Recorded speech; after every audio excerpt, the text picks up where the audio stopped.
to speak on digital India, securing digital India from two perspectives. One as a police officer, the other as Center Director, ex-Center Director for National Critical Information Infrastructure Protection Center under Prime Minister's office, where I had the opportunity to serve for some time. As a police officer, when we are talking of securing digital India, let me take you to the figures of cybercrime in India. Registered cybercrime, there are about 4,000 every year. Whereas the Computer Emergency Response Team of India, CERTIN, it documents cyber incidents something to the range of 70,000. And when we talk of bots, it has been tracking, it is running into lakhs. Those bots are existing in India. Cybercrime goes undetected many times. If it is detected, it is not reported for various reasons by various organizations. If it is reported, it is not registered by police for various reasons, as you know. And if it is registered, it is not investigated properly many times because of lack of expertise and so many other issues. Servers are not available, the data is not available, the criminals are outside India and all that. This is an environment where cybercrime figures are not at all any indicator that of the attack we are facing and we will be facing in future. Even if cybercrime is controlled, is under control, and we will be able to tackle it, because all IT Act offences are to be investigated by police as per the mandate. Only inspector and above are authorized to investigate. So all these, whether they are 4,000 or they will become 40,000 in future, and when the digital India comes up, there will be a spate of cybercrime. That's apart. There are two things which are worrying, which the pattern which has been emerging, and I had the very close opportunity to see that while I was working in National Technical Research Organization, where the NCIIPC is existing. Which should worry the industry also, which should worry the government also, and which should worry the entire landscape of digital India. One is cyber espionage. Large-scale cyber espionage is being witnessed all over the world. There are several countries which are constantly under threat, under attack, and have been reporting. US is one of them, South Korea is one of them. And India obviously has been under attack for cyber espionage. And it is not the industrial secret alone. As various organizations, you are having digital assets to be protected. It could be your designs, it could be trade secrets, it could be IPR related documents. All of them are existing in digital form. The corporate cyber espionage and the espionage to the level of political and at the level of the country is being witnessed all over the world. There are certain countries which are reported to be very ahead in this game. I do not want to name the countries. I leave it for you to guess, and probably you know some of them. But I have seen it with very close quarters that cyber espionage is a part of the statecraft now. Cyber espionage is a part of opening industrial secrets. The second worrying factor is cyber attack on the country per se. And there are two milestones which are very important for everyone to remember. Is the Estonia attack in 2007, where the entire country of Estonia came under attack. Whether we can classify it as a cyber war or acts of cyber terrorism, it's for us to debate. But this has changed the entire scenario of cyber security in the world. The second was the Stuxnet, which came in 2010. The Stuxnet virus was primarily designed for attacking Iran's nuclear power plant systems. The entire system was secured, it was not connected to internet. Still, the virus was able to enter and it destroyed centrifugal machines of uranium enrichment plants and created large-scale disruption of their nuclear facilities. Are you aware, can anyone tell me whether Indian systems were affected by Stuxnet or not? Any guess?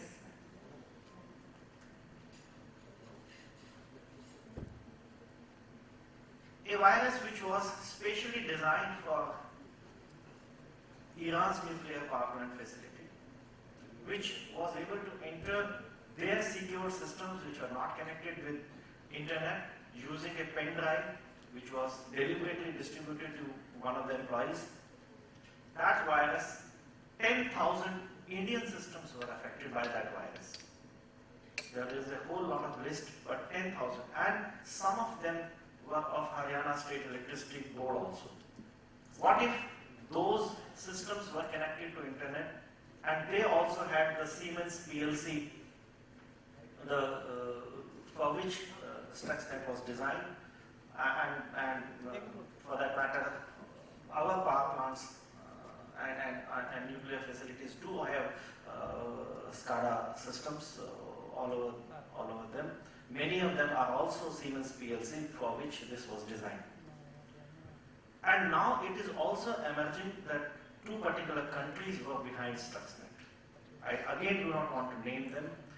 It's for you to guess. You can study the literature. Because the Stuxnet could not have been designed by small-time virus writers, kiddies. It was possible only for a state to have designed that.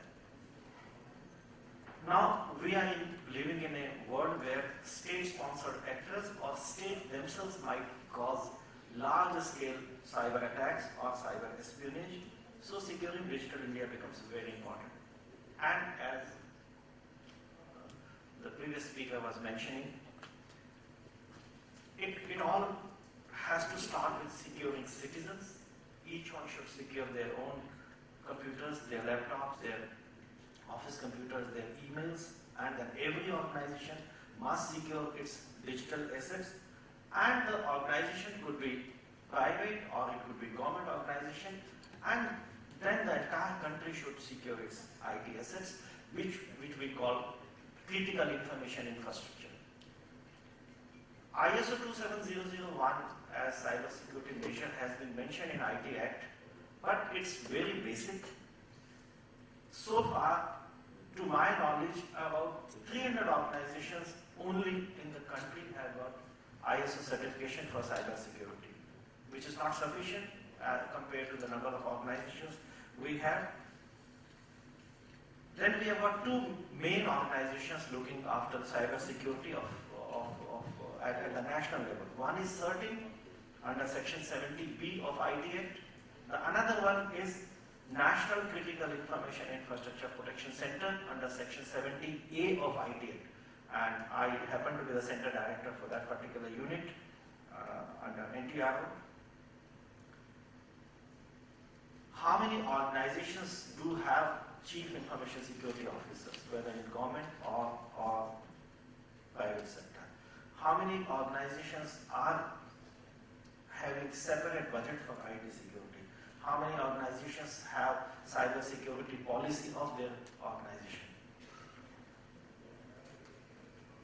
And NCIRPC, as I was mentioning, had released cyber security guidelines for the critical sector, entire critical sector of the country. How many organizations in critical sector are following those guidelines, and to what extent is still remains to be seen. We knew the sea coastal security vulnerability before Mumbai attack took place. We all knew that smuggling was taking place. I was posted as IG Daman, where a lot of landing took place outside my area in Gujarat, and all the bombs which were RDX, etc., which was used in Mumbai bomb blast, were actually landed about 20 kilometers from my border in Gujarat area. So this coastal vulnerability was known to the entire country right from the days of smuggling days, when things from Dubai or Karachi could reach India. But it took a Mumbai attack to secure the entire coastal security, and from MHA is there. There is a coastal entire border security being now headed by a secretary, and lot of money has been pumped by Ministry of Home Affairs to secure the borders, including the coastal security. In the same way, digital India appears to be vulnerable to cyber attacks unless we take all the measures from the organization point of view, from individual point of view, from the national critical information infrastructure protection point of view, as I mentioned, and CII protection. Guidelines will not solve the problem. ISO 27001 will not solve the problem. How much we are implementing them, how much we are practicing them,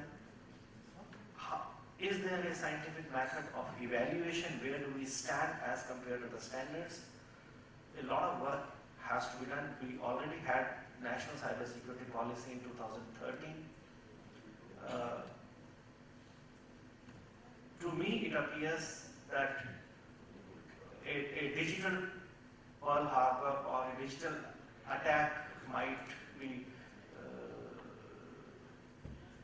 able to shape the various organizations, particularly in private and government sectors, to realize that the budget requirement, the staffing requirements of cyber security are justified.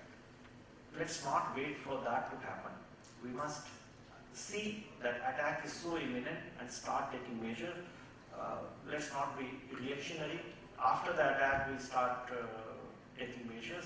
We know it is going to happen. So let us take precautions.